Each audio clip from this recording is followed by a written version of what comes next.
ဟုတ်ကဲကျွန်တော်ညီကိုများကျွန်တော်ညီလေးတွေကျွန်တော်ဒီနေ့ကတော့ကျွန်တော် transformer တစ်လုံးမှာပါတယ်ကြည့်မယ်ဟုတ်ကျွန်တော်ဒီမှာ power shutdown လုပ်ထားတော့အခွင့်အရေးရတော့ပေါ့နော်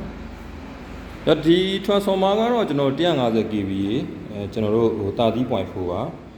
တာသီး 0.4 ပါညီလေးတို့ transformer မြင်တာနဲ့ဒီကောင်ကတော့ကျွန်တော်တို့ wide level indicator နဲ့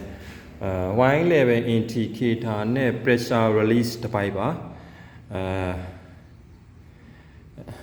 ဒီဘေးမှာရှိတဲ့ fan လေးတွေပေါ့နော်ဒါကတော့ကျွန်တော်တို့ဟို radiator ပါ radiation လုပ်တယ်ပေါ့ဘာ radiation လုပ်လဲဆိုရင်ကျွန်တော် temperature ပေါ့ဒီကျွန်တော်တို့ဒီထဲမှာဆိုရင် transformer wire နေရှိတယ်temperature ကိုတဘာဝနီးရပေါ့ cooling system ONAN ပေါ့နော်ကျွန်တော်တို့ system နဲ့တဘာဝနီးရဒီထက်မှာ transformer heat တွေကို radiation လုပ်ပြီးတော့ဆွန့်ထုတ်ပြီးတော့ကျွန်တော်တို့ဟို temperature ကို reduce လုပ်ထားပါပြီးဒီကောင်ကတော့ကျွန်တော်တို့ဟိုပါပါကျွန်တော်တို့ on load တက် changer ပေါ့နော် auto တက် changer auto တက် changer 10ပါဒီကောင်တော့ဟို ASEAN brand ပါ ASEAN Hitachi brand ပါ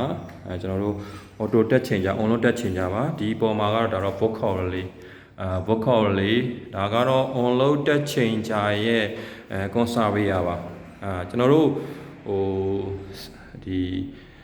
ကျွန်တော်ဘွိုင်းလုံးနဲ့ချလောဟိုကျွန်တော်တို့ညီကိုတွေသိမယ်ထင်ပါတယ်ဗာလဲပူရင်ပွားတယ်အေးရင်ကြုံတယ်ကျွန်တော်တို့ transformer ကြီးသုံးတဲ့ခါကျတော့ကျွန်တော်တို့ဟို temperature တက်လာတယ်အဲ့ဒီဟာ transformer ရဲ့ပူလာတဲ့အတွက်ဒီကျွန်တော်တို့ပွားလာတဲ့ CD ကိုကျွန်တော်နေရာပေးရပါတယ်နေရာကိုဒီ conservator ထဲမှာပေးရပါတယ်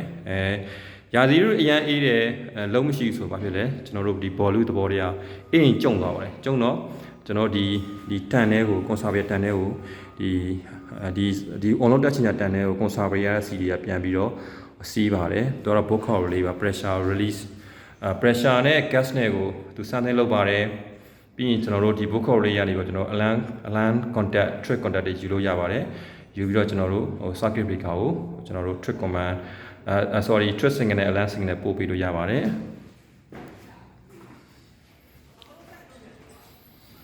ဒီကောင်ကတော့ကျွန်တော်တို့ဒီ ONTC auto touch changer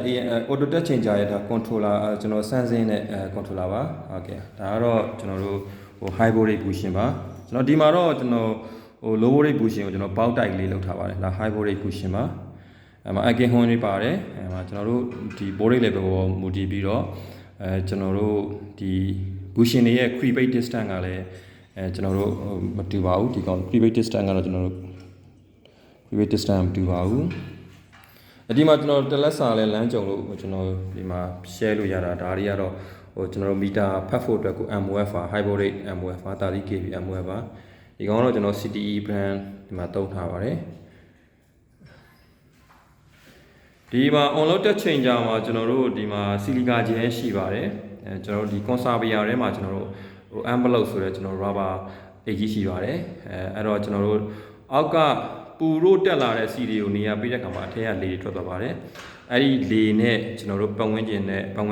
လေနဲ့ဓာတ်ရိုက် C နဲ့မထိတွေ့ရအောင်ကျွန်တော်တို့ဟို silica gel breather လည်းခေါ်ပါတယ် silica gel